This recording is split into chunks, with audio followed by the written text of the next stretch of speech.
অনুরাগের ছোঁয়া আজকে এমন কাহিনী হতে চলেছে যা শুনে চমকে যাবেন। তার আগে বন্ধুরা, আপনাদের পায়ে ধরি, সোনার উপর জন্য চ্যানেলটাকে সাবস্ক্রাইব করে পাশে থাকবেন। দীপা যখনই কলেজের জন্য বের হয়ে তখনই লাবণ্য দীপাকে আটকে বলে, তোমার জন্য একটা ভালো খবর আছে, এবার তোমাকে সেনগুপ্ত বাড়ির বউ করা আমার যে আর কোনো বাধাই রইল না। কলেজে বলে দিও আগামী 3 দিন তোমার ছুটি লাগবে, কেন কি কালকে তোমাদের বিয়ে। এর জন্য জয় সূর্যকে সাজেস্ট করে, তোরা কি এমনি এমনি বিয়ে করে নিবি নাকি, তার আগে একটু প্রেম কর। জয়ের কথা শুনে সূর্য বুঝতে পারে সত্যি তো এটা তো একটা ভালো আইডিয়া। এর জন্য দীপা যখন বাইরে বের হয়, সূর্য তখন রাস্তায় সবার সামনে দীপাকে প্রপোজ করে। বাইরে এসে সূর্য দীপাকে বলে, আমরা বিয়ের আগে ডেটে যাব না। তখনই দীপা বলে, আমি আপনাকে নতুন করে চেনে নেব, সেজন্য আমি আপনাকে যেখানে নিয়ে যাচ্ছি সেখানে আপনি আমার সঙ্গে যাবেন। সূর্য বলে, তুমি যদি আমার পাশে থাকো তাহলে চোখ বন্ধ করে হলেও আমি তোমার পাশে থাকবো। দীপা সূর্যকে বলে, যদি তাই হয় চোখ বন্ধ করে আমি যেখানে নিয়ে যাচ্ছি সেখানে চলো।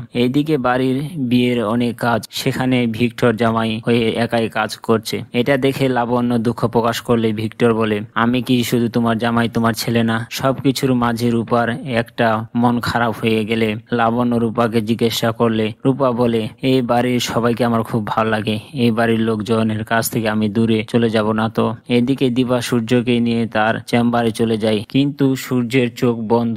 এদিকে বারবার সূর্য দীপাকে ডাকে, সাড়া পায় না। তখনই সূর্য প্রচন্ড ভয় পেয়ে যায়। দীপা সূর্যের কাছে আসলে তাকে জড়িয়ে ধরে। হাসপাতালের সিনিয়ররা সূর্যকে জানায় স্বাগতম, আর দীপার জন্য তারা সূর্যকে খুঁজে পেয়েছে। সূর্য দীপা বিকাল বেলা বাড়িতে আসলে লাবণ্য সবার সামনে বলে, তোমাদের সঙ্গে আমার একটা কথা আছে। সূর্য নাকি মেয়েদের হার্ট এগুলো আমার ভাল লাগে না, তোমরা তাড়াতাড়ি বিয়ে করো আর সুখের সংসার করো।